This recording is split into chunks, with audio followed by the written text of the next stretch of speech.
Welcome to the Wired for Success podcast, your show for ambitious, mission-driven entrepreneurs who want to build million-dollar businesses without sacrificing their health, relationships, or happiness, who understand that in order to build their empire, they need a solid foundation, and that the more they are thriving, the more their business is thriving too. This show brings you the very best from science, self-development, and entrepreneurship to set you up for sustainable success. Hi, I'm Claudia Garbett, the scientist turned mindset and high performance coach for entrepreneurs, and I help you get wired for success. Hey everyone, and welcome back to a brand new episode of the Wired for Success podcast, where we talk about all things science, self-development, and entrepreneurship that help you get to that next level of success in your life and business. Today's guest is Chip Higgins, a 40-year veteran of the banking world who has turned his deep understanding of business dynamics into something he calls Bizzics, the physics of business. He's the author of the #1 Amazon bestseller, The Bizzics Way, powering your small business to maximum momentum, and the creator of Bizzics On Demand, an AI-powered 24/7 business coach that helps entrepreneurs get unstuck and move forward. Welcome, Chip, and thank you so much for taking the time to be on my show today. I'm excited. I'm very, very happy to be here, Claudia. Thanks for having me. It's an honor. Chip, you think about business through a physics lens. How come? What inspired you to think of business more in terms of momentum rather than as just, say, a collection of strategy and tactics?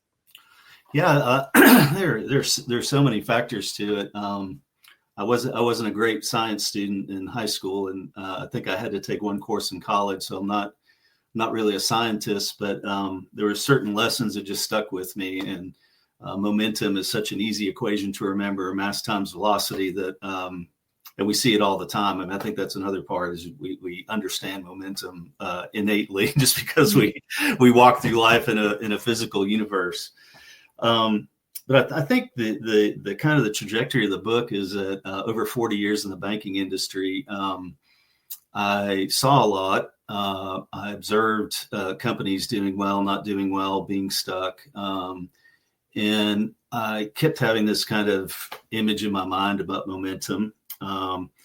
Then I started just hearing people talk about it a lot. It's just like, we need some momentum. And not only the companies that I dealt with directly, but even the banks that I was working for. It's like, banking is a difficult industry in the United States. There's so many banks, and many of them don't really know a way forward. It's pretty kind of static existence, and we hear about momentum. And so I've told this before in another environment that I was in, but I think the key turning point was when I really got serious about trying to figure this out. Was I had a customer that was a short line railroad, and so they had a lot of industrial clients, and the owner was really smart businessman, and we live in Tennessee. We're in the Tennessee Valley Authority. So a lot of coal goes through our state, as part of the TVA. And his dream as a railroad operator was that he would have a unit coal train go across his track once a week. And if he could do that, he would have multiple houses and multiple, it was kind of the big payoff if he could do that. Okay. So I got to learn a little bit about unit coal trains. And, I realized they're, massive. They weigh 30 million pounds. And I was talking to, all the cars. I think it's 120 cars at, whatever the weight is, but it's 30 million pounds basically. And I was talking to Dennis one day, and he was kind of schooling me on how dangerous railroads are. It's a very dangerous place to be. And he got on this topic of the unit coal train. And he said, a unit coal train at 30 million pounds, moving at 30 miles an hour, it would take basically 2 miles to stop it. I mean, it's still to this day, other than the Challenger launch or something, it's kind of my big momentum image. Mm-hmm. And so I think, I have a heart for helping people and business owners. And that was kind of the big shift. I just felt very driven to unpack this momentum equation for business owners and make it tangible. It's kind of like you hear people say things a lot, and sometimes you don't know if they actually understand it. It's desirable, but not understandable. So I love the idea of growth. I love the idea of people moving forward. And I know that business is a very complex and it's a dangerous environment too. There's a lot of factors in there that get in the way of growth plans and visions and dreams that we have. So I ended up calling a friend of mine who's a Caltech physicist. And we knew each other in a scout troop here. He gave me several hours of his time. We just started talking about momentum, and of course, he was in the physical world. It was kind of, I feel like the conversation was, I don't know, silly or highly conceptual to him. But after 35, 40 years in business, as he was talking, I made a lot of immediate connections to what I'd seen and experienced myself, and was able to produce a 200-page book that unpacks the equation with a lot of illustrations and examples. And, I just feel like we deserve to feel like we're moving toward that greatest vision of what we started. And, it's a great, simple framework that a lot of great ideas can be packed into, depending on, what your preferences are and your style and that type of thing. Super interesting. And thank you so much for sharing. Now, looking back, what do you wish that you'd understood about momentum earlier in your career? I think we have the mass times velocity equation, but hidden in that velocity equation is energy. It's not explicit, but it's kind of understood that there has to be some energy there. And I think that early in my life, I was very passionate about becoming a banker. I felt like it was a really important community role that required some, level of mental capacity to figure out, risk and all that type of thing. But I feel like, after maybe 10 years into it, I was still mentally engaged, but not as passionate about it. I think the industry was changing a lot. And I think being really clear about where the energy is coming from in yourself is the most critical, thing to clear if you're going to move forward. But I think as I started working on the book with my friend Marcus, really the thing that jumped out to me is, this idea of velocity and it being a vector, and that vectors require a direction, a distance, and a speed.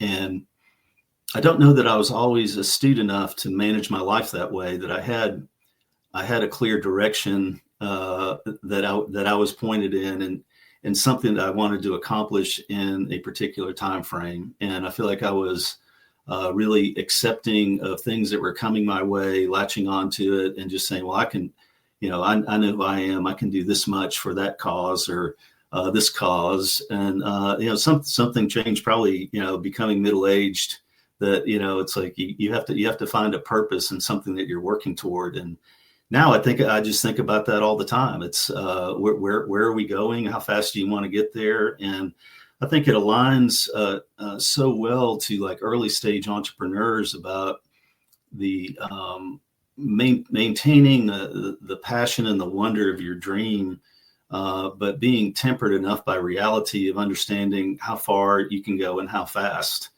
And, particularly in the U.S., we have a very microwave capitalist culture here that everybody expects to be, successful overnight. And they want the big thing that, it's like, it's not a 45-degree angle. It's like 89 degrees or, whatever. It's like, everybody wants that. And just tying back into the energy idea is that, there's so many resources that have to align for anything like that to happen, capital being a big one, but, you've got skills of a team and marketing ideas and business models. But I think what really stands out to me, thinking about how entrepreneurs balance all this out between their personal life and what they're growing in their business is this idea of energy. Because I ended up in this conversation with Marcus. It was related to velocity, but we started talking about speed in particular. And he said, he explained to me, and this is where the equation is too complicated for me to repeat it in detail, but I think, you're a scientist, you'll know what I'm saying is that energy and speed have a direct relationship, but it is a squared relationship. So, if you pick that speed equation apart, what you find is that, to go twice as fast, you need 4 times the energy. To go 3 times as fast, you need 9 times the energy, and you can do the squares down the line.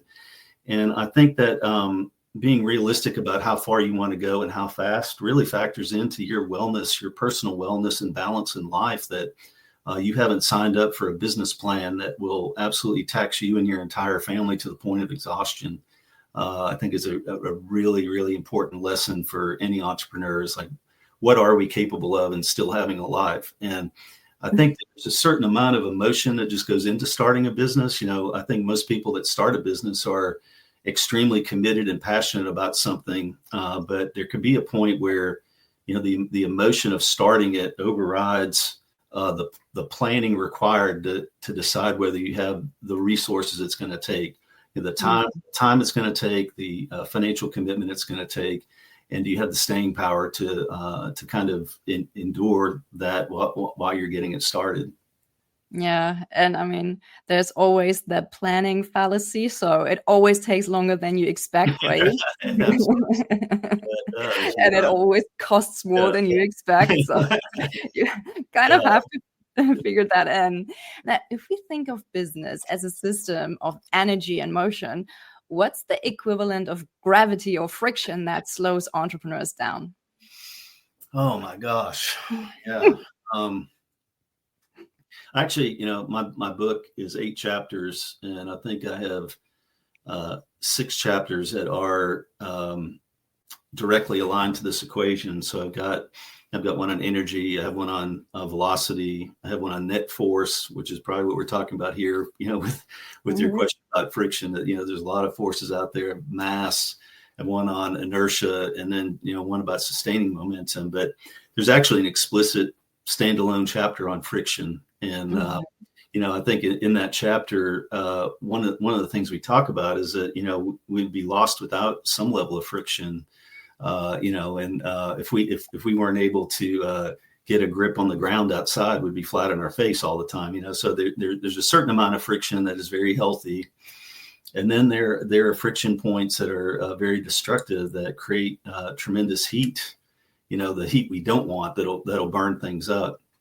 And so I would say, first of all, on just going back to net force, is this idea that you've got your vector. You kind of know, if you're advanced enough to understand exactly where you're going and how fast you want to get there. You can't ignore the idea of net force, that there's all kinds of other forces in the business environment that are either supporting or at crosswinds or even headwinds to what you're trying to do.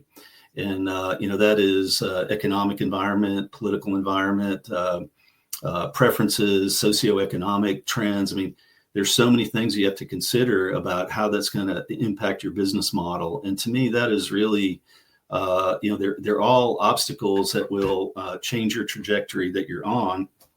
And it's not a bad thing if you're a good leader. I think you're always adjusting to the forces that are, you kind of make the plan and how to adjust. So, I mean, I think there's a big planning part to that. There are many, new competitors, new technologies. I mean, all those things are potential counter forces, but, like now with the case of AI, it could be a counter force or the biggest tailwind you've ever had to like the greatest success you've ever known. So, but in the friction chapter, what I talk about primarily on friction is, you have to have friction to get started. You have to have a toehold on something to get a start. Where it gets really hairy is, first of all, culturally, interpersonal friction is such an energy drain. And going back to what I said earlier about, if you're going to move, you have to have the energy in the tank to do it. And if you haven't built a culture that is wholesome, supportive, encouraging, and built to resolve differences in the most healthy way possible, you're going to have a deficit of some kind of energy in it as you try to resolve it all. So I think smaller businesses that get started, they think culture is something down the road. It's kind of like, well, I'll deal with that.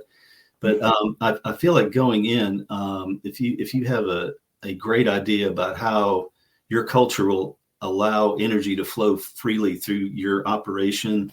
You need to get that figured out, even if you're a one person shop like this. These are the practices I know where, energy is abundant, and I'm going to enforce this from day one. If I have one employee, 2, 5, 10, or whatever, like we're gonna live by that. But I think the other part that I spend most of the chapter talking about is financial friction, and how decisions that we make about pricing, if friction is things rubbing together, we have places in businesses where we haven't provided enough buffer to avoid the heat of unprofitable operations. And so, being astute about the the unique differences in your product, why they're different, and why you should be able to charge more, and having the confidence to continue to charge that and not cut your price constantly just to get market share. You're avoiding this grinding of like your revenue against the cost of what it takes to deliver that service. I mean, that's number one. And then you've got all the other expenses, that can run, out of control and kind of burn your company up.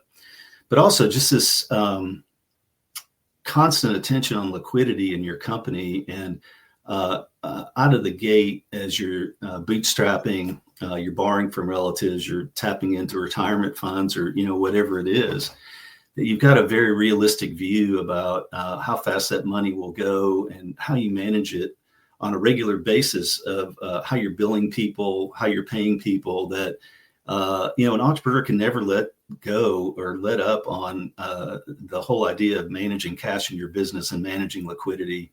And that's when it gets red hot. From a banking standpoint, the worst part of the day really was the first 30 minutes walking in and finding out who was on the overdraft report, and how long it was going to take them to cover the checks that were coming in, having intuition about whether their story was plausible or not. It's an extremely stressful situation for the bank and for the business owner. So I'd say, be aware of the forces.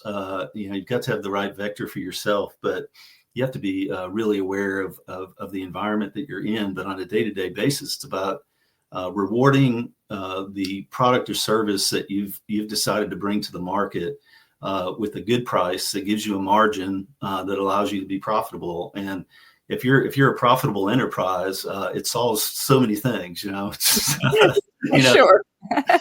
And it's very tempting. I mean, I've experienced it myself. I've seen so many people experience it, where it's like we go back to this timeline of what you expect, what the pro forma looks like and what you think is going to happen, and in the effort to meet all of your revenue forecasts, you start just slashing prices and giving things away and giving free trials, and some of that you have to look at as a marketing expense. But in the end, what it does is set an expectation with clients that your product is not worth what you thought it was worth when you priced it. And you said, my list price is $49.99. You're selling it all day long for $30. That's the price. I mean, that's what. Yeah. It's a trap that people fall into just to have some cash coming in. The race to the bottom. Cash going out too. Yeah, true. Now, if an entrepreneur came to you completely stuck, so not failing, but also not moving forward, what's the first diagnostic question that you would ask to measure where their momentum broke down? I would always start with their purpose and the intention of the business. I think that it reveals a lot about even the motivation for being in business and the magnitude of the problem that they're trying to solve. If I can understand what they were trying to accomplish and who they were trying to help, which is a very important thing for energy. Purpose trumps passion all the time for the long term, exactly who they're trying to help. I think that it quickly bridges into the uniques. And what is it they're doing differently? If it's not a brand new thing that no one's ever seen before, the reality is you're going to have to take business from somebody. And if it's not distinctly different in something that the current competitive environment can emulate overnight, you're going to have a hard time getting started. And that's where I always like to start is who are you trying to help and what is the value proposition? And, that value proposition in the book, I don't know that we'll have time to get into this, but, the mass part of the equation, our discussion of that is really, if 98% of the mass of anything is in the nucleus, what's at the nucleus of your business? And I feel like, a big part of that is your experience and knowledge and, all that. But there's a huge part of it is just like, what is distinctly different in the way that you're doing this? It's going to make it better for people that are in your target market. And I joke around all the time that it's in my book. I'm not the most technical person. And, when digital music started going crazy, everybody was excited about it. And I think I had a Dell computer. I found out Dell had a digital service. I went out and bought the Dell. I bought three Dell DJs for my family, one for me, one for my wife, and one for my oldest child. And it was a nightmare. It was like, the idea was good. The intention was good. The value proposition was not good. Finally, my wife got so upset. She's like, this is not working. And she's a big Apple person. We got the iPod and never turned back. And there's the value proposition of like the power of that. So I think we have to be very thoughtful about how things are different. And I think that there's a dynamic in there, especially for people starting up, that I think is just really important that you have the courage to do this. Is that when you start talking to people about what's different about what you're doing, make sure it's not your family and friends. I think we have we have a tendency to go to people that we know when we're talking about, I'm going to start this up, and our human heart is such that I think the vast majority of people want to be supportive and encouraging, but have the courage to go to someone you don't know and tell them what you're doing and let them challenge you for an hour or two about, well, can I buy that at Walmart, or can I, I don't understand how this is different than what I have, and be in the hot seat, sweat through your shirt, and you'll figure it out. I mean, if you really want to serve people differently, it will challenge your human creativity to come up with the solution. But I think the first solution we come up with is usually not the final solution. I think we've got to hang in there and really, really work hard to make it different. Yeah, so true. I think the product market fit and your unique selling point, those are things to really work on and get them right. And as you said, maybe don't ask your friends and family their opinion. And also, I think even if you ask strangers, most of them would still want to be supportive, probably, if you ask them. So maybe create something that throw together a quick website, something, and a quick prototype. I recently, I guess it was back in the spring, I have a friend that teaches entrepreneurship at a high school here. And he allowed me to work with his class. The first idea is all the way through a pitch.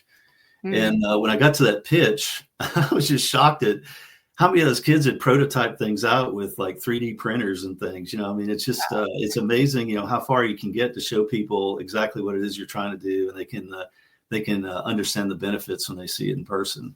Yeah, make people vote with their money. So if they buy, they really buy into your idea. That's the final vote, isn't it? Yeah, confident.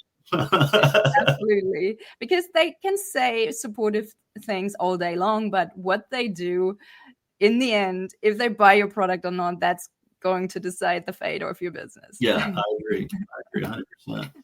How do you personally differentiate between, say, productive stillness, aka strategic rest, and stagnation? Because there's a difference, right? Wow, man, I love getting great questions, Claudia. That's a really good question. I think that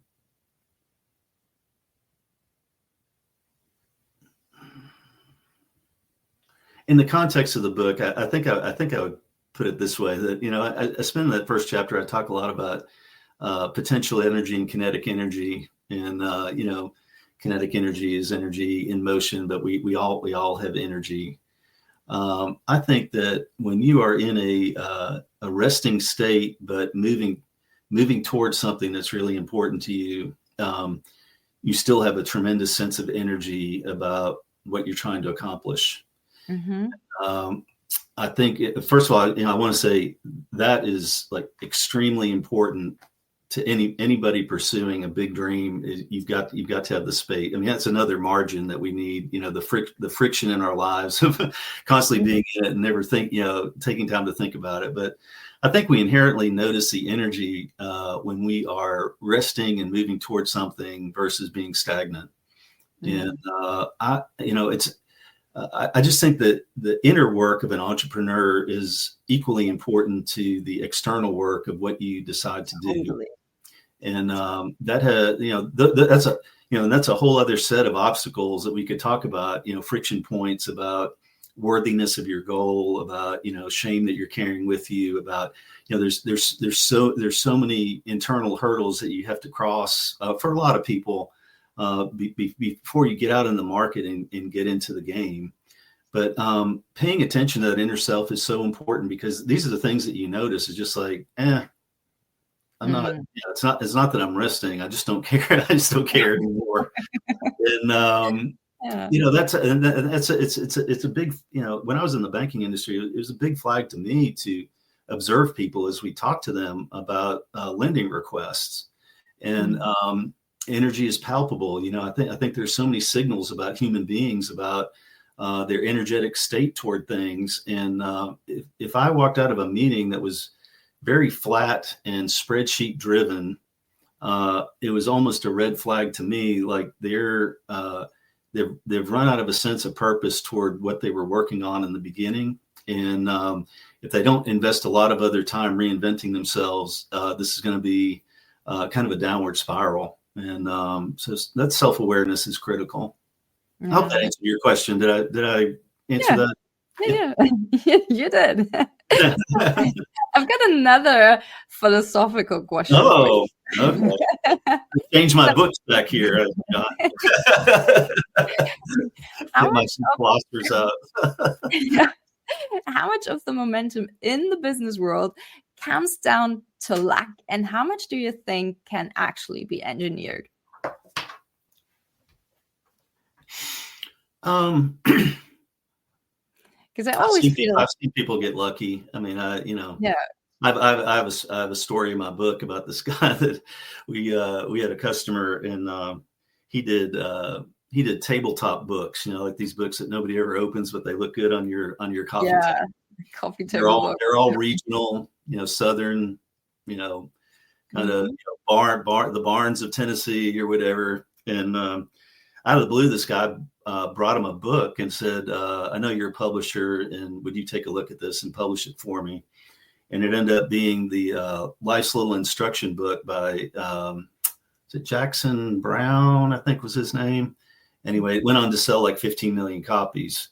And completely different line, complete stroke of luck. I mean, the bank couldn't keep up with their growth. It was like, every week they were coming in like for, line of credit increases. So, I mean, people do get lucky, and they're in the right place at the right time. I would say that most of momentum is highly engineered and based on a incredible life mission and purpose that really like inspires you. And Sarah Blakely, one of my favorite entrepreneurs, I think, she's such a visible example of somebody that wanted to bring about change in the world for a group of people that was very meaningful, self-esteem and the way you look, the confidence that you feel, and that type of thing. And so that engineering, it really started, on her dining room or living room floor. And, she engineered the product. She engineered ultimately the distribution system. But in it was an awareness of how big the market was, the magnitude of the problem that she was trying to solve. And I think that's a big part of engineering momentum in business, is like, if you think about what's unique about your product and the group of people it's going to help, if you don't have room to move forward in a market that's big enough to absorb you and other competitors, you're always going to be frustrated that you can't get a toehold. Like, it's hard to be that category killer. You think about Jeff Bezos, same thing. You know, I mean, legendary stories of him figuring out in his garage because the guy knew that, you know, people get packages, you know, people get books, and you know, I can solve this, and it's a huge market. So I think that is a big part of engineering is, you know, what problem am I solving, and is it big enough to support me, all my employees, and provide a financial return to the capital that I put in there. And, you know, a lot of the questions that are in my book are engineering questions. You know, it's like strategic questions about where you headed. And does the business even have a strategic framework? Like, do you know what market share that you want of the people that you have pointed this product or service toward, and customer service and profitability? Are you trying to solve all those things? So I would say, you know, if you looked at industry, it's interesting to me how many engineers have been wildly successful as CEOs. And you know, the last bank I worked for, Pinnacle, huge success story. It was a startup bank and ended up being like the #1 market share bank in Nashville. The founder of that bank was an engineer, Georgia Tech trained engineer, and I think there's something about the intuition about systems and how systems merge together that's extremely powerful for a business. And I would, you know, for that reason, I'd say it is engineered. Like you've got to know how to put it all together and get it to roll on down the tracks. Yeah, I agree that a lot of success is just engineered, and it's all about those systems. So I'm curious, how do you personally stay happy, healthy, and productive? What are your systems? What are your high performance habits? Yeah, you know, first of all, I've got a great family. My wife and I are coming up on 38 years married. I met Barbara 40 years ago next month. And so we're partners in all things. And, that's a great source of joy in my life. You know, we intentionally spend a lot of time with each other. I'm a big reader. I love books of all kinds, and it's a big release for me to, you know, learn about different parts of the world and different eras, and you know, just there's so much that comes through in a text that's not even like the main. You know, if you think about the main characters, all this other stuff that you learn along the way. So. That's a big part of my life, and I'm an active person. I probably walk 3 miles a day, and I exercise 3 times a week. And you know, I just think we've got to have, and you know, I'm a spiritual person too. I mean, you know, I hate to say I've been churched my whole life, but I mean, faith life is really important to me, and the meaning of a faith life has changed dramatically from when I was 8 years old to here at 62.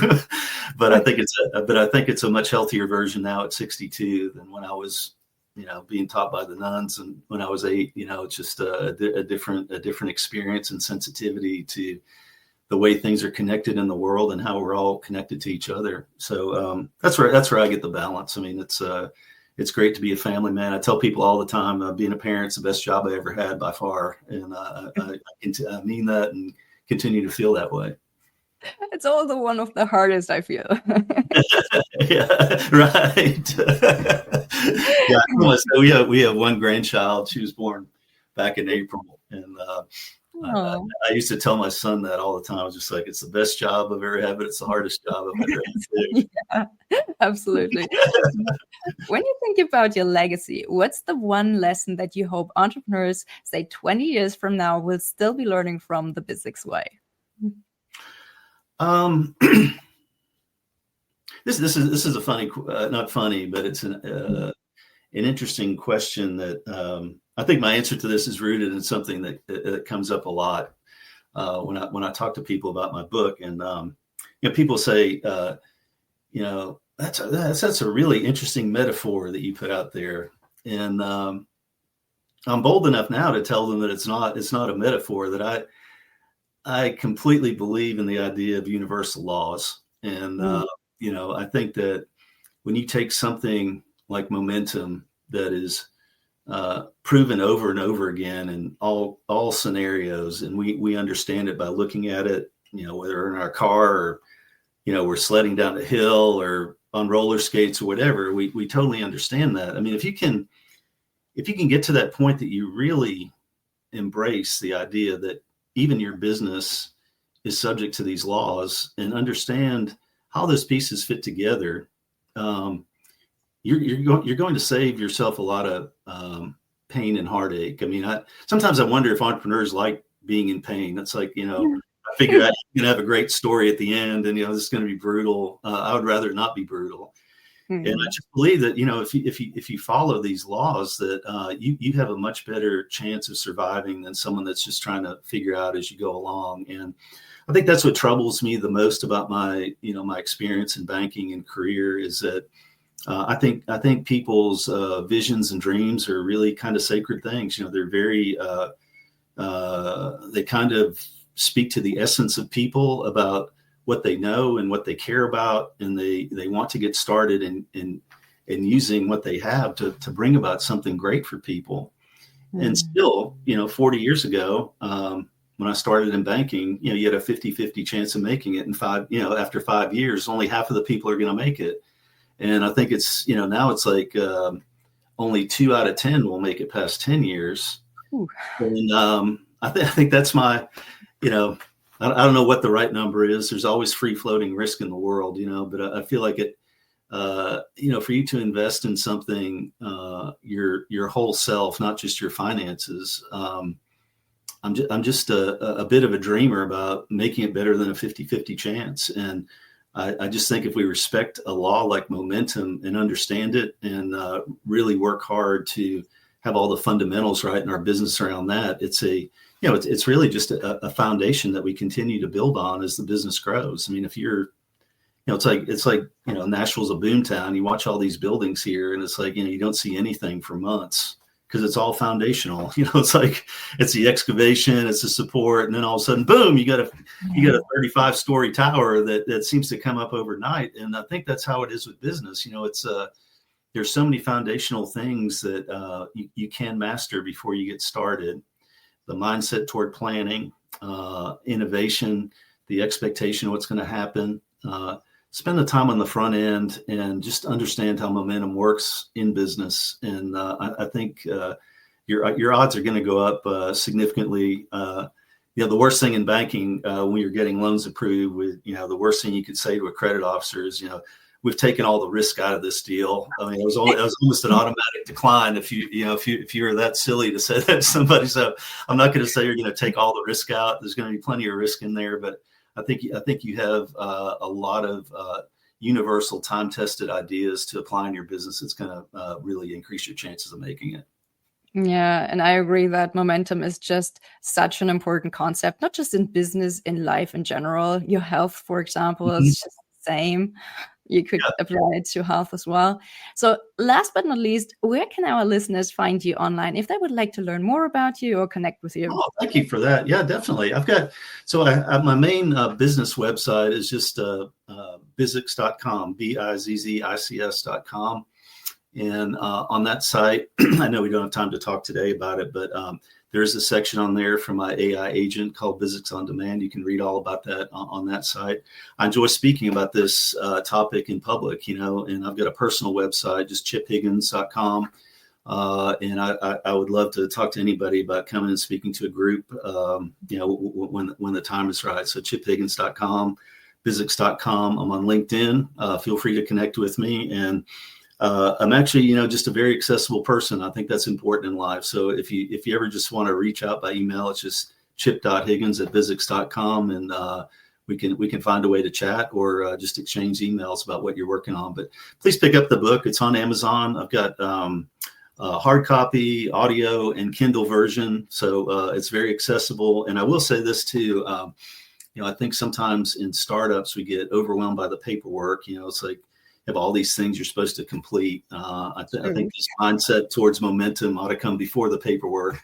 But in my book, there are QR codes in every chapter, and I've got about 20 or 25 resources that align to the book that are included with it. So when you buy the book, you can go to a separate area of my website where you've got SWOT analysis tools and competitive advantage tools and cash flow things, marketing plans, business plans. There's a lot of stuff that supports the book that again, going back to the price point, I think the value of the book is pretty solid at the price that I'm at. So please find it, read it. It's very easy to read, and I think there's a lot of good lessons in there. Perfect. Chip, thank you so much for talking today again. This was so much fun. Well, thank you, Claudia. It's been wonderful. I really appreciate the opportunity. Of course. Keep up the great work. Take care and talk to you soon. Okay. Bye. Thank you so much for listening to the Wired for Success podcast. I hope you've enjoyed this episode. If you did, please take a sec to rate and review my show or share it with a friend. That way you can support the show and help me reach and support other entrepreneurs like yourself as well. If you would like my help to figure out how you can go from overwhelmed and overworked hustler to empowered and confident leader, check out my website at www.wiredforsuccess.solutions and book a free 20-minute strategy session with me. Can't wait to help you get wired for success. Until next time, take care. Bye.